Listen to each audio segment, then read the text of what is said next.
இல்லை நான் வெளியூரில் மாட்டிட்டேன், நான் காசு கொடுக்குறேன், மீட்டிங் நல்லபடியாக நடக்கணும் அப்படின்னு சொன்னேன். எல்லா நல்லவர்களுக்கும் ரொம்ப நன்றி. பார்க்கிறேன்.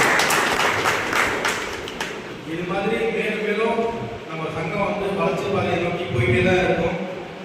இப்போ என்னால் முடிஞ்ச நம்ம இத்தனை பேர் ஒருத்தர் வந்து சேர்ந்துருக்கோம்னா இதுலேருந்து ஒன் பை ஒன்னா நீங்கள் ஒவ்வொருத்தராக சேர்க்கும் போது நம்ம சங்கம் வந்து இன்னும் வந்து ஒரு பெரும் வளர்ச்சியில் வந்து போயிருக்கும்.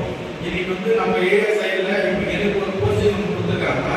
இங்கேருந்து ஒரு 20 பேர் இன்னும் வந்து சேரும்போது நம்ம ஏரியா சைடில் இருக்கவங்களுக்கே வந்து இன்னும் ஒரு 2-3 போஸ்டிங் வந்து எல்லாருக்கும் உருவாக்கி தரணும். இது வந்து நம்ம போஸ்டிங் விட நம்மளுமே ஒரு 4 ஓட்டுநர், அந்த ஓட்டுநர் குடும்பத்துக்கு நம்ம செய்ய ஒரு உதவி, அந்த உதவி நம்மளால ஒரு ஓட்டுநருக்கு ஒரு உதவி செஞ்சுருந்ததை மனசில் வச்சு நம்ம செஞ்சோம்னா அது ரொம்ப நல்லபடியாக இருக்கும். அதனால இருக்கிற எல்லாருமே நம்மளால முடிஞ்ச நம்ம கூட இருக்கிற நண்பருக்கு இதுமாரி ஒரு நல்ல விஷயத்தை எடுத்து சொல்லி அந்த நண்பரை நம்ம சங்கத்தில் இணைக்க பாருங்க. அது மாதிரி ஒரு நண்பராக நம்ம சங்கத்தில் இணைக்கும் போது தான் நம்ம சங்கம் வந்து மேலும் மேலும் வளர்ச்சி அடையும். அந்த வளர்ச்சி பாதையை கொண்டு வரதுக்கு நீங்க எல்லாரும் ஒத்துழைப்பாக இருப்பீங்க நம்புறேன். அந்த ஒத்துழைப்பு கொடுத்த இந்த வாய்ப்பு கொடுத்த எல்லாருக்கும் ரொம்ப நன்றி.